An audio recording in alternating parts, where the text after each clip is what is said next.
জয় জয়তী আজি শুভক্ষণত সমবেত হোৱা আপোনালোক সকলোৰে প্ৰতি মই মোৰ আন্তৰিক শ্ৰদ্ধা জ্ঞাপন কৰিছো আৰু আপোনালোক সকলোৱে জানে 2024 লোকসভা নিৰ্বাচন ভাৰতীয় গণতন্ত্ৰৰ বাবে অত্যন্ত গুৰুত্বপূৰ্ণ নিৰ্বাচন কাৰণ ভাৰতবৰ্ষৰ বিশ্বৰ গণতন্ত্ৰৰ জন্মদাতা হিচাপে পৰিগণিত হয় গতিকে গণতন্ত্ৰৰ ভেটিত মূল্যবোধ প্ৰতিষ্ঠা কৰাৰ বাবে ৰাজনৈতিক দলসমূহৰ লগতে ভাৰতবৰ্ষৰ ভোটদাতা ৰাইজেও উল্লেখযোগ্য ভূমিকা পালন কৰিব লাগিব সেইখিনি আমাৰ ৰাষ্ট্ৰীয় দায়িত্ব আৰু কৰ্তব্য আছে গতিকে এই কৰ্তব্য পালনত যেন আমি সকলোৱে শান্তিপূৰ্ণভাৱে নিষ্ঠাৰে আত্মনিয়োগ কৰোঁ তাৰ বাবে মই বিশ্বাস কৰোঁ নাহৰকটীয়াৰ দৰে বিধানসভা সমষ্টিত বসবাস কৰা আপোনালোক সমাজৰ সজাগ সচেতন নাগৰিক হিচাপে নিশ্চিতভাৱে এই কাৰ্যত উল্লেখযোগ্য ভূমিকা পালন কৰিব পৰম শ্ৰদ্ধা ৰাইজ আপোনালোকে জানে যে ভাৰতীয় জনতা পাৰ্টিয়ে আমাৰ মিত্ৰজোঁটৰ সৈতে মিলিত প্ৰচেষ্টাৰে এইবাৰ নিৰ্বাচনত অসমৰ 14খন লোকসভা সমষ্টিতে আমি আমাৰ প্ৰতিদ্বন্দ্বিতা আগবঢ়াইছো গতিকে অন্যান্য সমষ্টিৰ লগতে ডিব্ৰুগড়তো এই মিত্ৰতা আমি শক্তিশালী ৰূপ দিবৰ বাবে এই অভাজনক দলে মনোনীত কৰিছে আৰু দুইটা দলে এজিপি ইউপিপিএল আৰু এটা দল আছে সন্মিলিত গণশক্তি তেখেতসকলক সমৰ্থন জনাইছে গতিকে এই নিৰ্বাচনৰ তাৎপৰ্য বহু দিশত আছে কাৰণ যোৱা 10 বছৰৰ শাসনকালত মাননীয় প্ৰধানমন্ত্ৰী নৰেন্দ্ৰ মোদী ডাঙৰীয়াই স্বৰ্গদেউ চাওলুং চুকাফাৰ আদৰ্শৰে দেশ পৰিচালনা কৰাৰ দায়িত্বভাৰ গ্ৰহণ কৰিলে আৰু ইয়াক সফল ৰূপ দিলে স্বৰ্গদেউ চাওলুং চুকাফাই তৈতে শতিকাতে যেতিয়া আহোম ৰাজত্বৰ পাতনি মেলিছিল আৰু সেই আধাৰশিলা স্থাপন কৰোঁতে তেখেতে অসমৰ বুকুত থকা সকলো খিলঞ্জীয়া জাতি জনগোষ্ঠী ভূমিপুত্ৰক আস্থা আৰু বিশ্বাসত লৈ বৰ অসম নিৰ্মাণ কৰাৰ শক্তিশালী প্ৰক্ৰিয়া আৰম্ভ কৰিছিল আৰু সেই আদৰ্শৰে পৰৱৰ্তী সময়ত অসমৰ জনগণে বৰ অসম নিৰ্মাণ প্ৰক্ৰিয়াত আত্মনিয়োগ কৰি আহিল ফলত আজি অসমে এটা বিশ্বৰ বুকুত সুকীয়া আমি পৰিচয় বুটলিবলৈ সক্ষম হলো মিলাপ্ৰীতিৰে এখন শক্তিশালী অসমীয়া সমাজ নিৰ্মাণ প্ৰক্ৰিয়াত সফলতা অৰ্জন কৰিলো ঠিক তেনেধৰণে সবকা সাথ সবকা বিকাশ নীতিৰে মাননীয় প্ৰধানমন্ত্ৰী নৰেন্দ্ৰ মোদী ডাঙৰীয়াই 2014 চনত যি শ্লোগান দিছিল তেতিয়া মানুহে ভাবিছিল এটো কেৱল এটা ৰাজনৈতিক শ্লোগান নহয় এটো বাস্তৱ আৰু এই শ্লোগান নহয় এটো এটা শক্তিশালী সাৰ্বজনীন গণতান্ত্ৰিক নীতি মানৱীয় নীতি অৰ্থাৎ এই নীতি দ্বাৰা ভাৰতবৰ্ষৰ প্ৰতিটো অঞ্চলত বসবাস কৰা জাতি জনগোষ্ঠী ভাষা ভাষী ধৰ্মৰ লোকক আস্থা আৰু বিশ্বাসত লৈ ভাৰতবৰ্ষক বিশ্বৰ বুকুত শক্তিশালী কৰি তুলিব লাগিব ইয়াৰ বাবে 140 কোটি ভাৰতীয়ই আত্মনিয়োগ কৰিব লাগিব চৰকাৰে লোৱা সিদ্ধান্তত তেখেতসকল অংশীদাৰ হ'ব সমভাগী হ'ব লাগিব জনসাধাৰণে সহায় হাত আগবঢ়ালে চৰকাৰ সফল হয় ঠিক তেনেধৰণে আজি এই কথাটো 10 বছৰ প্ৰমাণ হৈছে যে নৰেন্দ্ৰ মোদী ডাঙৰীয়াই সবকা সাথ সবকা বিকাশ সবকা বিশ্বাস আৰু সবকা প্ৰয়াস এই নীতিৰ যোগেদি গোটেই অৰুণাচল প্ৰদেশৰ পৰা গুজৰাটলৈকে একেবাৰে জম্মু কাশ্মীৰ লাডাখ চিয়াচিন গ্লেচিয়াৰ পৰা একেবাৰে দক্ষিণাত্যৰ কন্যাকুমাৰীলৈকে এই বিশাল উপমহাদেশৰ প্ৰতিটো প্ৰান্তৰ লোকক আস্থা আৰু বিশ্বাসত লৈ এই প্ৰক্ৰিয়াটো সফল কৰাৰ বাবে যি মহৎ প্ৰচেষ্টা হাতত ল'লে আজি হি ফলপ্ৰসূ হ'ল সেইবাবে আজি ভাৰত শক্তিশালী হ'ল আজি আপোনালোকে নাহৰকটীয়া সমষ্টিত কিমান পৰিৱৰ্তন পাইছে আজি মহিলা আইসকলে যিমানবিলাক আঁচনি আজি বৃদ্ধ বৃদ্ধা বিধৱা দিব্যাং যুৱক যুৱতী ছাত্ৰ ছাত্ৰী মহিলা সমাজ সকলো শ্ৰেণীৰ ৰাইজে খেতিয়ক চাহ বাগানৰ পৰম শ্ৰদ্ধাৰ শ্ৰমিকসকল সকলোৱে আজি এইখন চৰকাৰে লোৱা আঁচনিৰ পৰা সুফল পাবলৈ সক্ষম হৈছে সন্মান সহকাৰে জীৱনটো গঢ় দিয়াৰ এটা সুবৰ্ণ সুযোগ লাভ কৰিছে যিটো সুযোগ যিখিনি অধিকাৰ যিটো পৰিৱেশ কংগ্ৰেছে দীৰ্ঘদিন 60 বছৰ ৰাজত্ব কৰাৰ পাছতো ৰচনা কৰিব নোৱাৰিলে কাৰণ কংগ্ৰেছ কোনোদিনেই সমাজৰ প্ৰতি শ্ৰদ্ধাশীল নাছিল ভাৰতবৰ্ষৰ জনগণক তেখেতসকলে হৃদয়ৰ পৰা ভক্তিভাৱেৰে লোৱা নাছিল সেইকাৰণে তেখেতসকলে সুদীৰ্ঘকাল 60 বছৰ এজন মানুহ জন্ম হোৱাৰ পাছত 60 বছৰলৈকে তেখেতসকলে অৱসৰ লয় চৰকাৰী চাকৰি অৰ্থাৎ জ্যেষ্ঠ নাগৰিকৰ খিতাপ লাভ কৰে ইমান দীৰ্ঘদিন ৰাজত্ব কৰাৰ পাছতো ৰাজ্য চৰকাৰ কেন্দ্ৰীয় চৰকাৰ দুয়ো চৰকাৰ তেনেধৰণে ৰাজত্ব কৰাৰ পাছতো সমাজৰ মৌলিক সমস্যাবিলাক দৰিদ্ৰ জনগণৰ হৃদয় আত্মনাদ তেখেতসকল শুনিবৰ কাৰণে কোনোদিনেই চেষ্টা হাতত নচলালে যাৰ ফলত তেখেতসকলৰ দিনত ভাৰতবৰ্ষৰ দৰে ইমান বিচিত্ৰময় এইখন ভাৰতবৰ্ষৰ সম্পদশালী এখন দেশ বাৰে ৰখনীয়া কৃষ্টি সংস্কৃতিৰ হাৰুৱা পথাৰ আধ্যাত্মিক চেতনা শক্তিৰ প্ৰবল শক্তিশালী ভাৰতবৰ্ষ তৎসত্বেও কংগ্ৰেছে 60 বছৰে বিশ্বৰ বুকুত এইখন ৰাষ্ট্ৰক শক্তিশালী কৰিব নোৱাৰিলে কিয়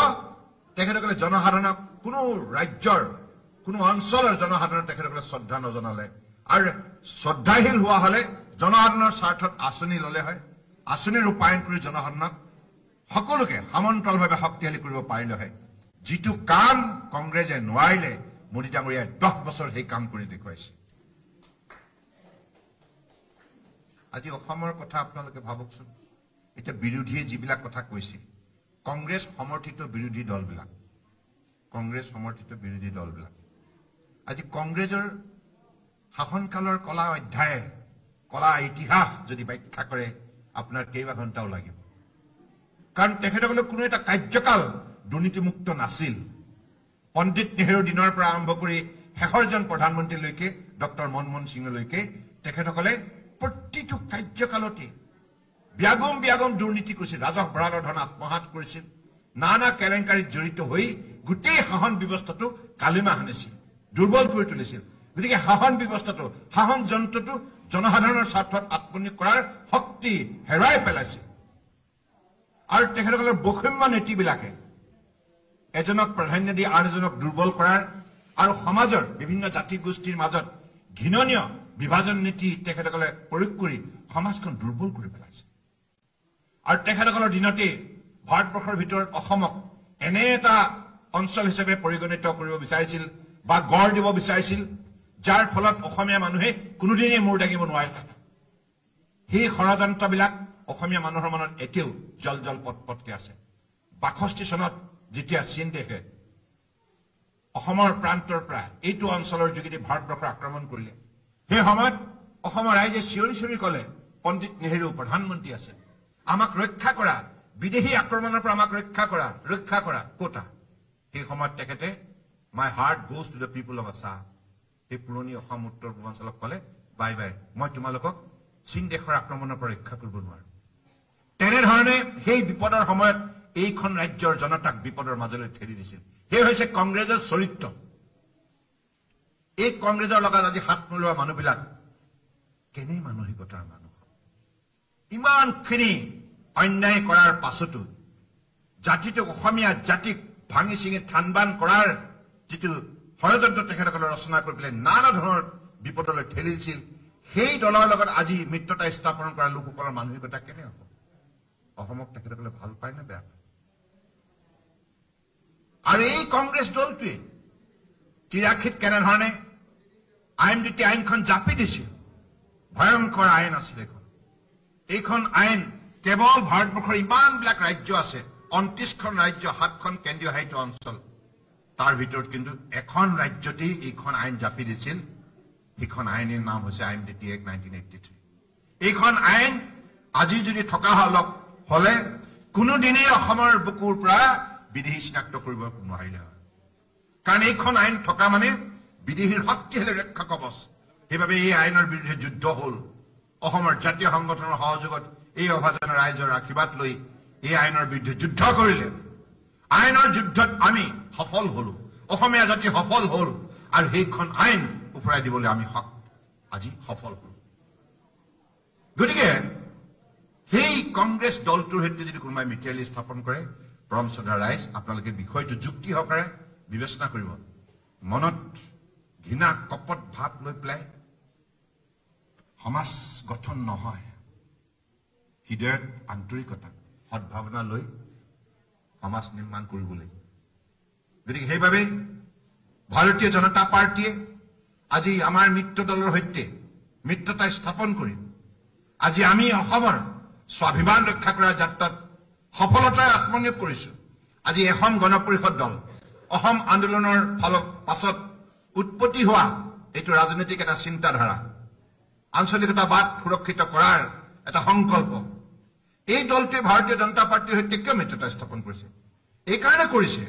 তেখেতসকলে জানে যে ভাৰতীয় জনতা পাৰ্টীয়ে অসমীয়া স্বাভিমান ৰক্ষা কৰিব। মাটি ভেটি কৃষ্টি সংস্কৃতি ভাষা সাহিত্য এই চৰকাৰৰ দিনত সম্পূৰ্ণৰূপে সুৰক্ষিত হৈ থাকিব। যিটো কাম কংগ্ৰেছে 70 বছৰে কৰিব নোৱাৰিলে সেই কাম ভাৰতীয় জনতা পাৰ্টী নেতৃত্বাধীন মিত্ৰজোঁটৰ চৰকাৰখনে আজি 10 বছৰতে কৰিবলৈ সক্ষম হ'ল। আজি অসমত আপোনালোকে শুনাটো দৰকাৰ, 60 বছৰ কাল তেখেতসকলে ৰাজত্ব কৰিলে। সেই সময়ত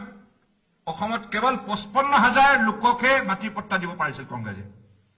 60 বছৰত 55,000, আৰু আমাৰ চৰকাৰে 2016 পৰা 2024 ভিতৰত প্ৰায় 6 লাখ খিলঞ্জীয়া লোকৰ হাতত মাটিৰ পট্টা তুলি দিলে। 6 লাখ কেৱল 8 বছৰ। ইয়াৰ পৰা আপোনালোকে প্ৰমাণ পায় যে কোনখন চৰকাৰে অসমীয়া সমাজক ভাল পায়, অসমীয়া মানুহৰ মান সন্মান স্বাভিমান ৰক্ষা কৰাৰ বাবে দায়বদ্ধ আৰু প্ৰতিজ্ঞাবদ্ধ।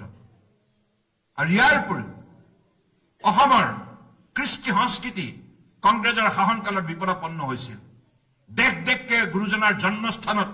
বটদ্ৰৱাত যেতিয়া সন্দেহযুক্ত নাগৰিকে মাটি বেদখল কৰিলে, বটদ্ৰৱাৰ অস্তিত্ব সংকটত পৰিছিল। গুৰুজনাৰ জন্মস্থান সেই সময়ত ৰক্ষা কৰাৰ বাবে কংগ্ৰেছ চৰকাৰে দায়িত্ব লোৱা নাছিল। ভাৰতীয় জনতা পাৰ্টীয়ে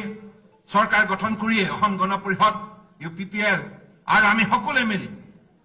এই সিদ্ধান্ত গ্ৰহণ কৰিলো যে বটদ্ৰৱাক বেদখল উচ্ছেদ কৰিব লাগিব। উচ্ছেদ কৰি গুৰুজনাৰ পবিত্ৰ ভূমিৰ আমি ইয়াৰ অস্তিত্ব সুৰক্ষিত কৰি ৰাখিব লাগিব। আজি সেই কাম সুন্দৰভাৱে কৰা হ'ল।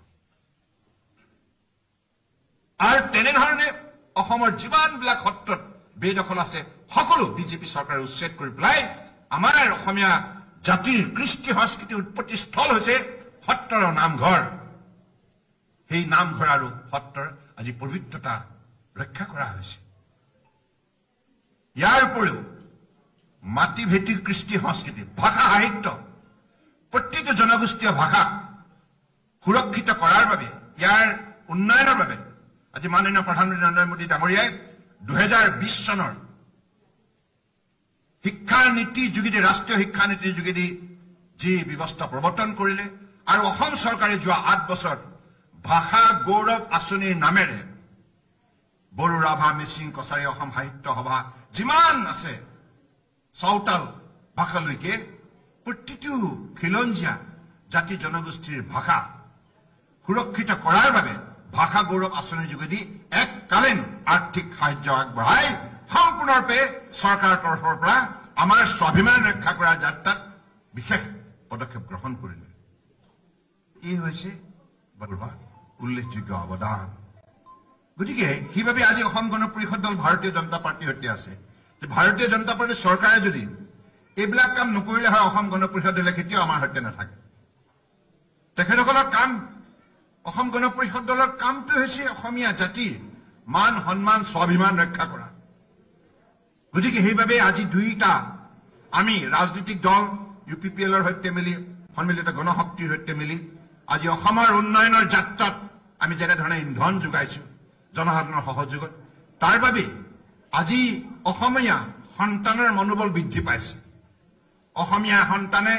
দেশ আৰু বিদেশৰ যি ঠাইতে কাৰ্যনিৰ্বাহ কৰিছে তাতে উল্লেখযোগ্য সফলতা বুটলিবলৈ সক্ষম হৈছে। আজি চাহ বাগানৰ চাহ শ্ৰমিক ৰাইজ, গাঁৱৰ ৰাইজ, চহৰৰ ৰাইজ, পাহাৰৰ আৰু ভৈয়ামৰ সকলোৱে মিলি আজি অসম উন্নয়নৰ ক্ষেত্ৰত শক্তিশালী ৰূপে ইয়াৰ বিকাশ যাত্ৰা আগুৱাই নিয়াৰ ক্ষেত্ৰত উল্লেখযোগ্য জনসাধাৰণৰ ভূমিকা লৈছে। আৰু জনসাধাৰণৰ সহযোগিতা এইকাৰণে আহিছে যে জনসাধাৰণে দেখিছে এইখন চৰকাৰেহে আমাক নিৰাপত্তা দিব, এইখন চৰকাৰেহে আমাক সন্মান সহকাৰে জীয়াই থকাৰ অধিকাৰ প্ৰদান কৰিব।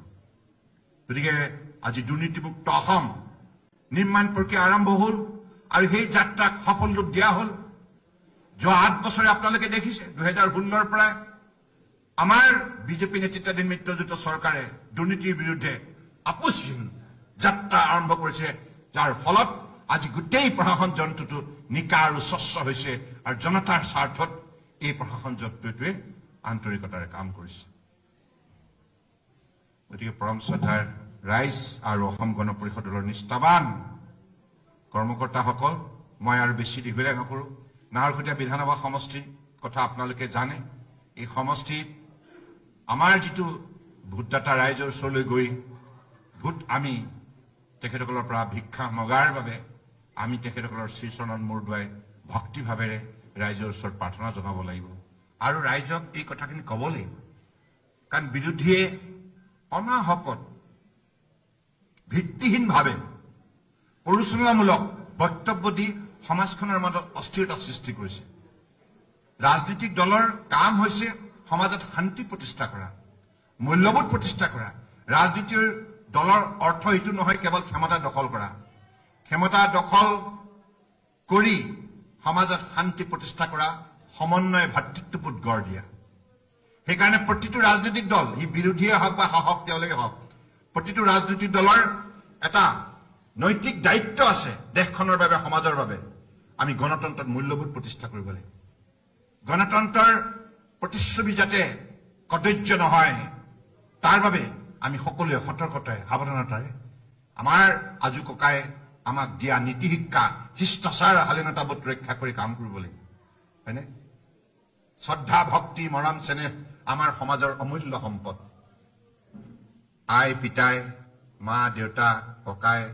দদাই, মমাই, এইবিলাক সম্বন্ধই এজনে আন এজনক কাষ চাপিবৰ কাৰণে আমাক মানৱীয় অনুভূতি প্ৰদান কৰে। গতিকে সেই দৃষ্টিভংগীৰে সমাজ নিৰ্মাণ কৰিব লাগিব। আৰু এই যাত্ৰাত নৰেন্দ্ৰ মোদী ডাঙৰীয়াই যি বলিষ্ঠ পদক্ষেপ গ্ৰহণ কৰিছে, ৰাম মন্দিৰ প্ৰাণ প্ৰতিষ্ঠা কৰি আজি বিশ্বৰ মানৱ সমাজক মানৱীয় অনুভূতি প্ৰদান কৰিছে। আমি শান্তিৰ সমাজ, সামাজিক ন্যায়, সামাজিক সুৰক্ষা আৰু ভাতৃত্ববোধ গঢ় দিব লাগিব সমাজত, ৰাষ্ট্ৰত। গতিকে সেইখন ৰাষ্ট্ৰই বিশ্বগুৰু হ'ব যিখন ৰাষ্ট্ৰৰ ব্যক্তিত্বত এইবিলাক গুণ প্ৰকাশ পাব। গতিকে আজি এই সভাত মই আশা ৰাখিছোঁ যে আগন্তুক দিনত আপোনালোক সকলোৱে বিজেপিৰ সৈতে মিলি একেলগে আপোনালোকে ৰাইজৰ ওচৰলৈ যাব। এই অভাজনৰ বাবে মই সকলো মানুহৰ ঘৰলৈ যাব নোৱাৰিম, সম্ভৱো নহ'ব। গতিকে নাহৰকটীয়া যিবিলাক মানুহৰ ঘৰলৈ ওচৰ যাব নোৱাৰিম, তাততো আপোনালোকে মূৰ গৈ আপোনালোকে ৰাইজৰ প্ৰণাম জনাব লাগিব, শ্ৰদ্ধা জনাব লাগিব আৰু ৰাইজৰ সমৰ্থন বিচাৰিব লাগিব। গতিকে মই ভাবোঁ যে দুইটা দলৰ আমাৰ শক্তি মিলি এতিয়া আমি বহুত বেছি শক্তিশালী হৈছোঁ, কি কয়? আৰু দুইটা দলে মিলি আমি এতিয়া ৰাইজৰ ওচৰলৈ যাম আৰু এটা কথা স্পষ্ট কৰি দিব আপোনালোকে যে বিজেপি নেতৃত্বাধীন মিত্ৰজোঁটৰ চৰকাৰ থকালৈকে এইখন অসমত অসমীয়াই কোনো চিন্তা কৰাৰ কাৰণ নাই। আমি অসমীয়াৰ বাবেইতো ৰাজনীতি পথাৰলৈ আহিছোঁ। কাৰ বাবে আহিছোঁ? অসমীয়াৰ বাবে আহিছোঁ। আমাৰ বৃহত্তৰ অসমীয়া জাতিৰ বাবে কাম কৰিম। বৰাক ব্ৰহ্মপুত্ৰ পাহাৰ ভৈয়াম একাকাৰ হৈ যেতিয়া অসমৰ সৌন্দৰ্য বৃদ্ধি কৰিব, শক্তি বৃদ্ধি কৰিব আৰু ডক্টৰ হিমন্ত বিশ্ব শৰ্মা ডাঙৰীয়াই কোৱাৰ দৰে অসম ৰাজ্যখনক ভাৰতবৰ্ষৰ 5খন উন্নত ৰাজ্যৰ ভিতৰত অন্যতম শক্তিশালী ৰাজ্য হিচাপে প্ৰতিষ্ঠা কৰি আমাৰ স্বাভিমান আমি ৰক্ষা কৰিম, হয়নে? গতিকে মই আশা ৰাখিছোঁ এই সভাত আপোনালোক সকলোৱে মিলিত প্ৰচেষ্টাৰে আগন্তুক দিনত আপোনালোকে এই অভাজনৰ বাৰ্তাটো সমষ্টিৰ ৰাইজৰ ওচৰলৈ কঢ়িয়াই নিব। আজি আমাৰ এইখন সভাত